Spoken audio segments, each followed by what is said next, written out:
الدین الخالص. فقد قال الله تبارك وتعالى في كلامه المجيد: يا أيها الذين آمنوا أطيعوا الله وأطيعوا الرسول ولا تبطلوا أعمالكم. محترم علماء کرام، دینی و ملی اسلامی بھائیوں اور خواتین اسلام، تمام قسم کی تعریف، ہر طرح کی حمد و ثنا، کبریائی اور بڑائی تنہا اللہ رب العالمین کا حق ہے، جو رب العالمین میرا اور آپ کا خالق اور مالک ہے، جس کی بندگی میں میری اور آپ کی زندگی کا گزرنا یہ ہماری زندگی کا سب سے بڑا کمال اور کارنامہ ہے. اور درود و سلام کا نزول ہو جناب محمد صلی اللہ علیہ وسلم پر، جو اس امت کے اندر، اس عالم کے اندر سراسر رحمت بنا کر کے بھیجے گئے. حاضرین جمعہ، ایک انسان کے لیے اس دنیا میں یہ جاننا اور اس کو اہمیت دینا کافی ضروری ہے کہ جس طرح سے ایک انسان کے لیے نیکی کرنا ضروری ہے، اسی بقدر اس نیکی کی حفاظت کرنا بھی ضروری ہے. دنیا کے اندر اس شخص کو عقل مند تصور نہیں کیا جاتا جو محض پیسہ کمانا جانتا ہو. اگر کوئی شخص روپیہ پیسہ کماتا ہے لیکن اس کی حفاظت نہیں کر پاتا اور اتنا پیسہ کمانے کے بعد بھی اس کو اگر ضائع کر دیتا ہے تو ایسے شخص کو اس دنیا کے اندر جو ہے کمتر اور جاہل اور بے وقوف تصور کیا جاتا ہے. لیکن اس کے مخالف، اس کے برخلاف کوئی شخص ہے جو اس دنیا کے اندر روپیہ پیسہ کماتا ہے اور حلال ذرائع پر خرچ کرتا ہے اور اس کے بعد اس کے پاس بچتا بھی ہے، ایسے شخص کو اس دنیا کے اندر عقل مند تصور کیا جاتا ہے. ایسے ہی اگر آپ تصور کریں، ایک انسان دنیا بھر، زندگی بھر میں وہ نیکیاں کرے اور ایسے کچھ اعمال کو انجام دے جس کے بعد سے اس کی تمام نیکیاں رائگاں اور برباد کر دی جائیں، تو ایسا شخص خواب و خاسر اور دنیا اور آخرت میں خسارہ اٹھانے والا ہے. آپ دیکھیں کہ اس دنیا کے اندر جس طرح سے مال کمانے سے زیادہ اہمیت اس مال کو بچانے کی ہے، اسی بقدر جس طرح اہمیت نیکی کرنے کی ہے، اس سے کہیں زیادہ نیکی کی حفاظت کرنے کی ہے. ایک انسان آج کے اس فتنے کے دور میں آپ دیکھیں کہ نیکی کرنا کس قدر مشکل ہے. ایک انسان کا نفس اس کو برائی کی طرف ابھارتا ہے، شیطان اس کے ساتھ لگا ہے، سماج کی جو برائیاں ہیں اس کو گھیرے ہوئے ہیں، اور اس کے بعد دنیا کی جو ذمہ داریاں ہیں اس میں لپٹا ہوا. اس کے بعد اگر ایک انسان ایک نیکی کرے تو یہ نیکی بڑی قیمتی نیکی ہوتی ہے. اس کے بعد انسان کچھ ایسا عمل انجام دے جس کے بعد اس کی یہ نیکی رائگاں اور برباد کر دی جائے، تو واقعی معنوں میں یہ افسوس کا مقام ہے. اللہ تبارک و تعالیٰ نے سورہ محمد کے اندر ارشاد فرمایا، اللہ رب العالمین کا فرمان ہے: یا ایھا الذین آمنوا اطیعوا اللہ واطیعوا الرسول ولا تبطلوا اعمالکم، کہ اے لوگو جو ایمان لانے کا دم بھرتے ہو، تم اللہ اور اس کے رسول کی فرما برداری کرو، اس کی اطاعت کرو. جو نیکی کا کام اللہ تبارک و تعالیٰ نے اور اس کے رسول نے بتلایا ہے اس کو انجام دو، اور رسول کا کہا مانو. ولا تبطلوا اعمالکم، اور ہاں اپنے اعمال کو برباد مت کرو، اپنی نیکیوں کو اس طرح تباہ و برباد مت کرو. تو معلوم چلا کہ ایک انسان خود ایسا کچھ عمل کرتا ہے جس کے سبب میں، جس کے نتیجے میں اس کی نیکیاں رائگاں اور برباد کر دی جاتی ہیں. قرآن و سنت کے اندر آپ مطالعہ کریں گے تو آپ کو معلوم چلے گا کہ اس طرح کے بعض اعمال یا بعض گناہ ایسے ہیں جس کے انجام سے ایک انسان کی زندگی میں جتنے بھی اگر نیکیاں ہوں تو وہ اس گناہ کے وزر میں، اس کے خباثت میں وہ اس کی نیکیاں کو کھا جاتی ہیں. آپ دیکھیں کہ اسلام کے اندر، شریعت اسلامیہ میں بعض ایسے گناہ بھی ہیں کہ جس کا وہ انجام اگر دے، جس سے وہ سرزد ہو جائے، تو انسان کی تمام عمر کی نیکیاں برباد اور رائگاں چلی جاتی ہے. اسی طرح سے بعض ایسے گناہ ہیں جو انسان کی نیکی میں اگر وہ گناہ آ جائیں تو وہ اس نیکی کے ثواب کو ختم کر دیتے ہیں. اسی طرح سے آپ دیکھیں کہ شریعت اسلامیہ میں بعض ایسے گناہ بھی ہیں جو نیکی مکمل ہو جانے کے بعد، نیکی اس کے جو ہے نامہ اعمال میں لکھ جانے کے بعد وہ گناہ کرتا ہے، اور وہ اس گناہ کی بنا پر اس کی جو نیکی لکھی جا چکی تھی اللہ رب العالمین کی طرف سے اس کو مٹا دیا جاتا ہے. اور بعض دفعہ یہ انجام محشر اور قیامت تک پہنچ جاتا ہے کہ بعض دفعہ کوئی انسان کوئی گناہ کرتا ہے اور وہ اس گناہ کے سبب قیامت کے روز وہ اپنی نیکیوں کی شکل میں حساب اور حق کو وہ ادا کرے گا۔ تو آئیے ہم دیکھتے ہیں کہ وہ کون سے چند گناہ ہیں، وہ چند اعمال ہیں جن کی وجہ سے ایک انسان کی زندگی متاثر ہوتی ہے۔ سب سے پہلی چیز وہ شرک ہے۔ شرک ایک ایسا سنگین جرم ہے اور گناہ ہے کہ ایک انسان اگر زندگی بھر وہ اللہ تبارک و تعالیٰ کی عبادت کرے اور آخر مرحلے میں مثال کے طور پر اگر وہ جانتے بوجھتے شرک کرے اور توبہ کیے بغیر اگر اس کی موت آ جائے تو اللہ رب العالمین کے ہاں اس کے تمام زندگی بھر کے اعمال رائگا اور برباد کر دیے جاتے ہیں۔ اللہ تبارک و تعالیٰ نے فرمایا وَلَقَدْ أُوحِيَ إِلَيْكَ وَإِلَى الَّذِينَ مِن قَبْلِكَ لَئِنْ أَشْرَكْتَ لَيَحْبَطَنَّ عَمَلُكَ وَلَتَكُونَنَّ مِنَ الْخَاسِرِينَ بَلِ اللَّهَ فَاعْبُدْ وَكُن مِنَ الشَّاكِرِينَ۔ اللہ تبارک و تعالیٰ اللہ کے نبی صلی اللہ علیہ وسلم کو جو بیان فرماتا ہے کہ اے نبی آپ کی طرف وحی کی جاتی ہے اور آپ کے پہلے جو انبیاء گزرے ان کی طرف بھی وحی کی گئی، لَئِنْ أَشْرَكْتَ لَيَحْبَطَنَّ عَمَلُكَ، اگر آپ نے بھی شرک کا انجام دیا، اگر آپ نے بھی آپ سے بھی اگر شرک سرزد ہوا تو آپ کے بھی تمام کے تمام اعمال رائگا اور برباد کر دیے جائیں گے۔ آپ دیکھیے کہ جو انبیاء جن کا یہ دنیا میں بھیجے جانے کا مقصد توحید کو قائم کرنا تھا، اللہ رب العالمین کا جو اللہ رب العالمین کی ذات کو متعارف کرانا تھا عوام میں، وہ ان انبیاء کو بھی ڈرایا جاتا ہے کہ اگر آپ سے بھی شرک کا جو ہے فعل انجام پایا تو آپ کے بھی تمام کے تمام اعمال یہ رائگا اور برباد کر دیے جائیں گے۔ یہ خطاب قیامت تک کے لوگوں کے لیے ہے کہ ایک انسان کی زندگی میں جہاں پہ شرک آتا ہے وہ انسان کی تمام نیکیوں کو کھا جاتا ہے۔ شرک کیا ہے؟ شرک اللہ رب العالمین کی ربوبیت اور اس کی الوہیت اور اس کے اسماء و صفات میں کسی کے اور شریک کرنا ہے۔ جیسے ربوبیت میں مثال کے طور پر اللہ رب العالمین کی طرح کسی اور کو اپنا رب مان لینا کہ فلاں ہے جو مجھ کو پیدا کرتا ہے، اولاد دیتا ہے اور رزق دیتا ہے، مثال کے طور پر اسی طرح سے اللہ رب العالمین کی طرح کسی غیر کو اپنا رب مان لینا یہ شرک ہے۔ اسی طرح سے الوہیت میں، عبادت میں کسی کو شریک ٹھہرانا یہ ہے کہ جس طرح سے دعا کرنا، نظر و نیاز کرنا یہ اللہ رب العالمین کا حق ہے۔ ایک انسان اللہ رب العالمین کے ساتھ یا اللہ رب العالمین کے علاوہ کسی اور سے دعائیں کرنے لگے، کسی ولی سے، بزرگ سے، حتیٰ کہ انبیاء سے بھی اگر کوئی شخص دعا کرے تو یہ شرک کے زمرے میں آتا ہے، اور ایسا عمل اس کی دنیا اور آخرت کو تباہ کرنے کے لیے کافی ہے۔ اسی طرح سے اسماء و صفات کے اندر شرک یہ ہے کہ ایک انسان غیر اللہ کے لیے ان صفات سے متصف کرے غیر اللہ کو جو صفات صرف اور صرف اللہ رب العالمین کے لیے لائق و زیبا ہے، جو صفات صرف اللہ رب العالمین کے لیے خاص ہے، یا وہ صفات جس کا مالک صرف اللہ رب العالمین ہے، ان صفات میں یا ان مخصوص ناموں میں غیر اللہ کو شریک ٹھہرانا یہ شرک کہلاتا ہے، اور یہ ایسا گناہ ہے کہ ایک انسان کی تمام نیکیوں کو کھا جانے والا ہے اور آخرت میں ایک انسان خواب و خاسر رہنے والا ہے۔ اسی طرح سے آپ دیکھیں اللہ کے نبی صلی اللہ علیہ وسلم سے جب پوچھا گیا کہ ای ذنب اعظم عند اللہ، کہ اللہ کے نبی سب سے بڑا گناہ، سب سے عظیم گناہ اللہ رب العالمین کے ہاں کیا ہے؟ تو اللہ کے نبی صلی اللہ علیہ وسلم فرماتے ہیں کہ ان تجعل للہ ندا وهو خلقک، کہ تم اللہ کے علاوہ کسی اور کو پکارو جبکہ اللہ رب العالمین نے تجھ کو پیدا کیا ہے۔ اللہ رب العالمین نے تم کو پیدا کیا ہے، اس کے بعد تم اللہ تبارک و تعالیٰ کو چھوڑ کر کسی اور کی عبادت کرنے لگ جاؤ، یہ اللہ رب العالمین کے ہاں سب سے سنگین اور سب سے بڑا گناہ مانا جاتا ہے۔ تو شرک یہ ایسا گناہ ہے جو انسان کی تمام نیکیوں کو کھا جانے والا ہے۔ اسی طرح سے کفر اور ارتداد یہ ایک ایسا گناہ ہے جو انسان کے تمام سابقہ نیکیوں کو کھا جانے کا باعث بنتا ہے۔ ایک انسان اللہ تبارک و تعالیٰ کا انکار کرے، اس کے رسول کا انکار کرے، یا اللہ اور اس کے رسول کی آیات کا، اس کی نشانیوں کا مذاق اڑائے یا اس کا انکار کرے، یہ انکار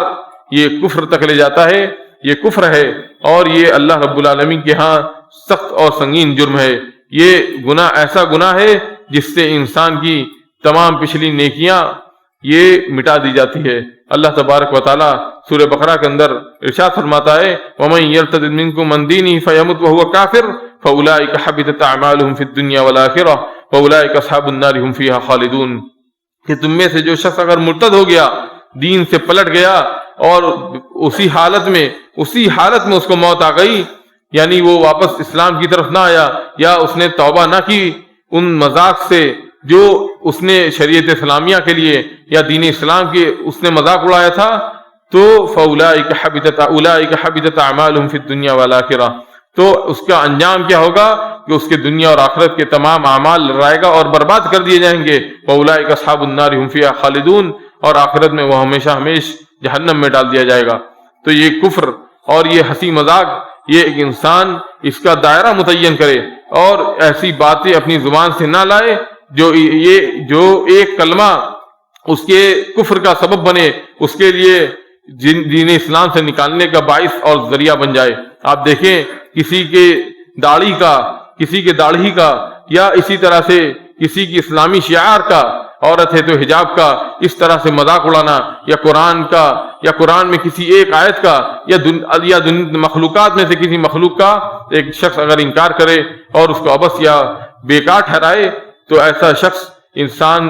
اسلام کے دائرے سے وہ نکل جاتا ہے اور کفر کے ارتکاب کی بنا پر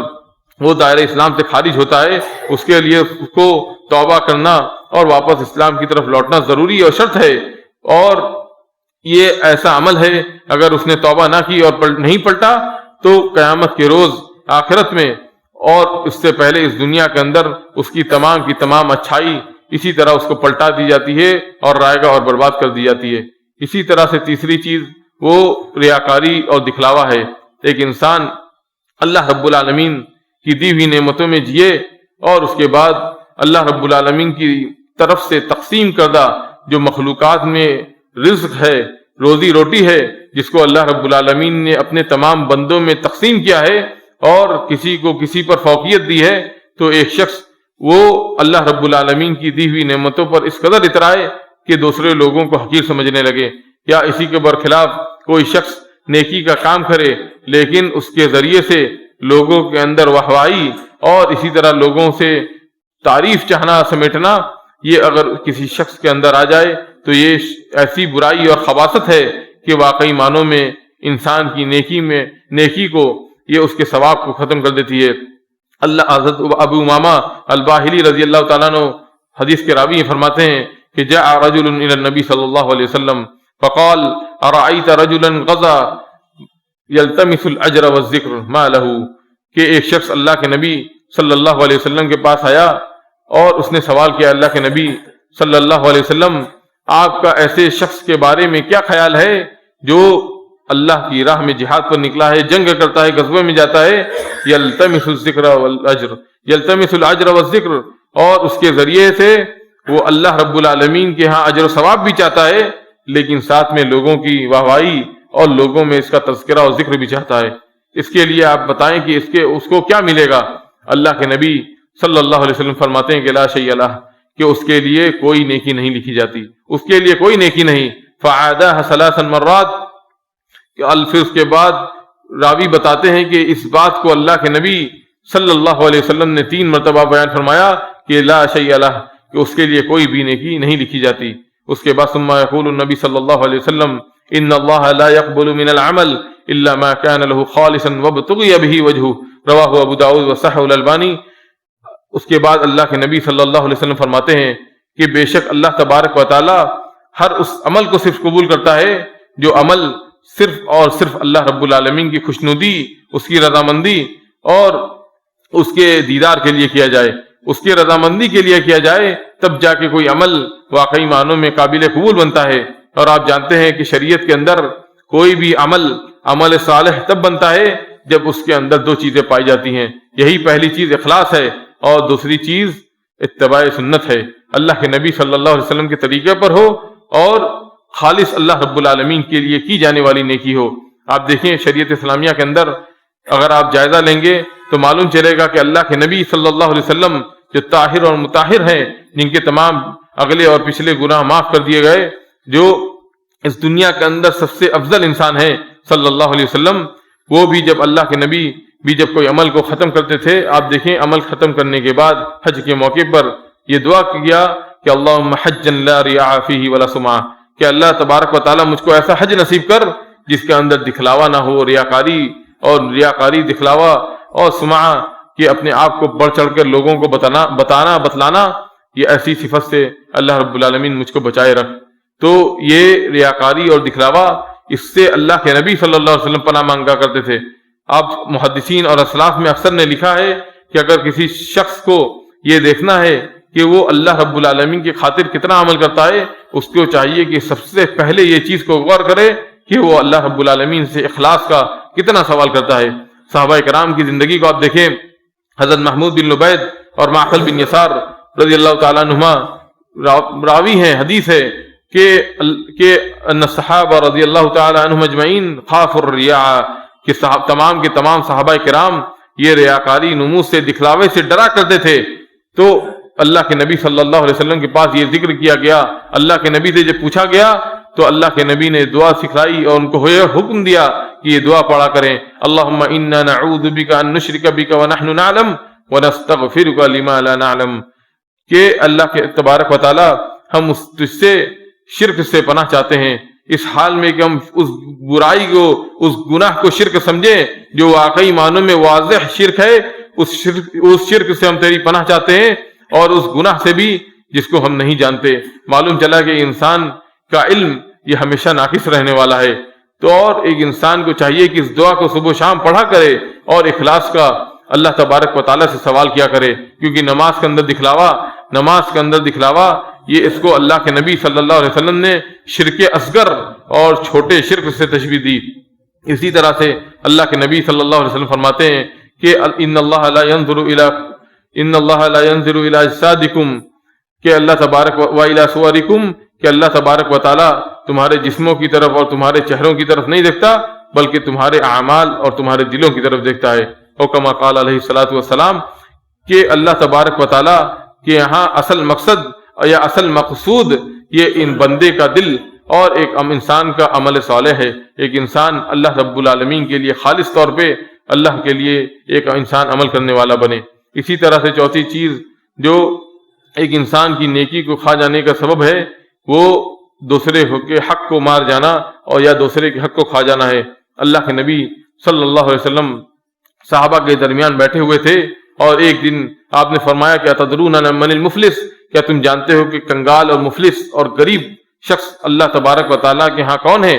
تو صحابہ کرام نے جواب دیا جو اس دنیاوی اعتبار سے جواب بنتا تھا کہ اللہ کے نبی، ایسا شخص جس کے پاس مال و متاع نہ ہو، درہم و دینار نہ ہو، ایسے شخص کو اس دنیا کے اندر مفلس اور غریب تصور کیا جاتا ہے۔ تو اللہ کے نبی صلی اللہ علیہ وسلم فرماتے ہیں کہ المفلس من امتی یاتی بصلاۃ و زکوٰۃ و صیام، کہ میری امت کے اندر سب سے غریب ترین شخص وہ ہے جو قیامت کے روز آئے گا ڈھیر ساری نمازوں کے ساتھ، روزوں کے ساتھ، زکوٰۃ کے ساتھ، لیکن قد شتم ھذا، کسی کو برا بلا کہا ہوگا، کسی کا حق مارا ہوگا، کسی کا مال کھایا ہوگا اور کسی کو گالی دی ہوگی، تو اس جو ہے جس پر ظلم کیا ہوگا مظلوم کو لایا جائے گا اور اس کی نیکیوں کو اس کے حق کے بدلے میں دیا جائے گا۔ جب اس کی نیکی ختم ہو جائے گی تو مظلوم کے گناہ کو اس کے اوپر لادا جائے گا، حتیٰ کہ اس کو جہنم میں رسید کر دیا جائے گا۔ تو دوسرے کے حق کو کھانا یہ ایسا گناہ ہے جو انسان کی نیکی ہونے کے باوجود ایک انسان کو اس نیکی کو کالعدم بنانے کے قابل بنا کر چھوڑ دیتی ہے، کہ ایک انسان اس دنیا کے اندر نیکی کرے لیکن آخرت میں جا کر اس کو کوئی چیز حاصل نہ ہو، بلکہ وہ واقعی معنوں میں خسارہ اٹھانے والوں میں سے ہو جائے۔ اسی طرح سے پانچویں چیز وہ اللہ کے نبی صلی اللہ علیہ وسلم کے ساتھ سوء ادب اور بد اخلاقی ہے۔ سورہ حجرات میں اللہ تبارک و تعالیٰ فرماتا ہے کہ یا ایھا الذین آمنوا لا ترفعوا اصواتکم فوق صوت النبی، کہ اے ایمان والو تم اپنی آوازوں کو رسول کی آواز کے اوپر نہ اٹھاؤ، تم اپنی آوازوں کو اب رسول کی آواز کے اوپر نہ اٹھاؤ، جس طرح سے تم ایک دوسرے کو پکارا کرتے ہو ایسا نہ ہو کہ تمہارے کے تمام اعمال برباد اور رائگاں کر دیے جائے، وانتم لا تشعرون، اور تمہیں اس کان و کان خبر بھی نہ ہو اور تم کو اس کا شعور بھی نہ ہو۔ تو یہ اللہ کے نبی صلی اللہ علیہ وسلم کے ساتھ بدسلوکی، بد اخلاقی، یا اللہ کے نبی صلی اللہ علیہ وسلم کی تعلیمات کو پس پشت ڈال دینا، یہ اللہ کے نبی صلی اللہ علیہ وسلم کی تعلیمات کو چھوڑ دینا، یہ ایک انسان کی تباہی کا ذریعہ بنتی ہے۔ ایک انسان کے لیے تباہی کا ذریعہ بن سکتی ہے کہ ایک انسان رسول کی تعلیمات کو چھوڑ دے اور وہ اپنے من موجی اور منمانی کی زندگی بسر کرنے والا بن جائے۔ اللہ رب العالمین سے دعا ہے کہ اللہ رب العالمین ہم سب کو دین اسلام پر چلنے کی توفیق عطا فرمائے۔ اللہ رب العالمین ہم سب کو ایسے گناہوں سے بچائے جو ہمارے نیکیوں کو کھا جانے کا سبب بنے۔ اللہ رب العالمین ہم سب کو جب تک زندہ رکھے اسلام پر زندہ رکھے، اور جب اپنے پاس بلائے تو ایمان کی حالت میں بلائے۔ آمین وآخر الدعوانا الحمد للہ رب العالمین۔ بارک اللہ لنا ولکم فی القرآن المجید ونفعنی بالآیات والذکر الحمید انہ تعالی جواد ملک بر رؤوف رحیم۔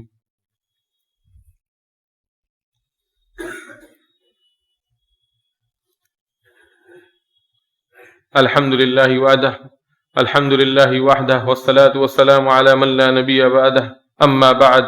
ان اللہ وملائکتہ یصلون علی النبی یا ایہا الذین آمنوا صلوا علیہ وسلموا تسلیما۔ حاضرین جمعہ، ایک مسئلہ جو درپیش ہے وہ اللہ کے نبی صلی اللہ علیہ وسلم کے نام آنے پر ایک مسلمان آپ پر درود بھیجے، کہ ہر مسلمان شخص پر، مرد و عورت پر واجب ہے کہ ایک انسان کے سامنے جب آپ صلی اللہ علیہ وسلم کا نام لیا جائے تو ہر شخص پر یہ ضروری ہے کہ وہ آپ صلی اللہ علیہ وسلم پر درود بھیجے۔ اللہ کے نبی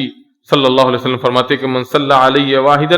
صلی اللہ علیہ بہ عشرہ، اور کما قال علیہ الصلوۃ والسلام، کہ جو شخص مجھ پر ایک مرتبہ درود بھیجتا ہے، سلام پڑھتا ہے، اللہ رب العالمین اس کے بدلے میں، اس کے نتیجے میں، اس کو ثواب کے طور پر اس کو 10 مرتبہ اس پر سلام پڑھتا ہے، اور ایک روایت میں کہ اس کے 10 درجات بلند کر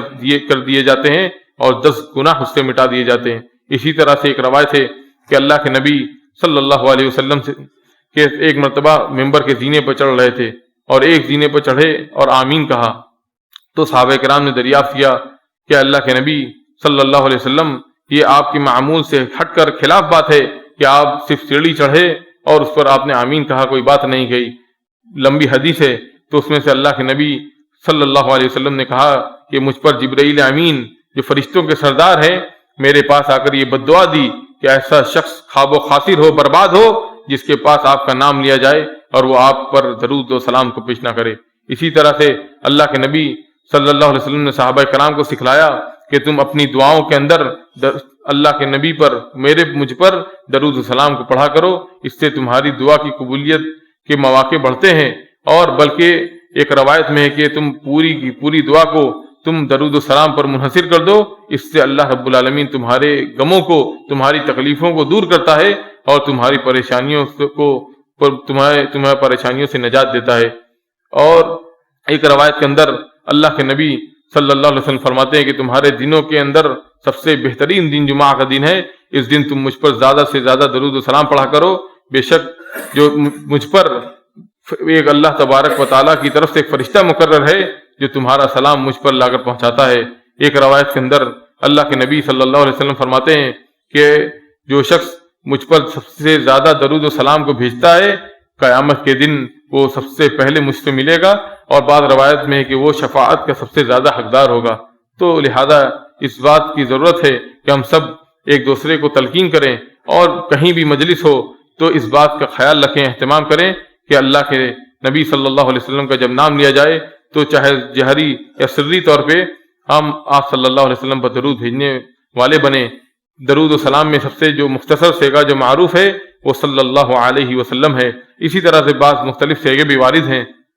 انسان کسی بھی سیگوں کو اختیار کرے، المہم یہ ہے کہ ایک انسان جب آپ کا نام لیا جائے تو وہ آپ پر درود و سلام بھیجنے والا بنے۔ اللہ رب العالمین ہم سب کو اس کی توفیق عطا فرمائے۔ اللهم صل على محمد وعلى آل محمد كما صليت على إبراهيم وعلى آل إبراهيم إنك حميد مجيد اللهم بارك على محمد وعلى آل محمد كما باركت على إبراهيم وعلى آل إبراهيم إنك حميد مجيد اللهم إنا نعوذ بك من زوال نعمتك وتحول آفيتك وفجاءة نقمتك وجميع سخطك اللهم إنا نعوذ بك من البرص والجنون والجزام ومن سيء الأسقام اللهم إنا نسألك العفو والعافية في الدنيا والآخرة عباد الله يرحمكم الله إن الله يأمركم بالعدل والإحسان وإيتاء ذي القربى وينهى عن الفحشاء والمنكر والبغي يعظكم لعلكم تذكرون سبحان ربك رب العزة عما يصفون وسلام على المرسلين والحمد لله رب العالمين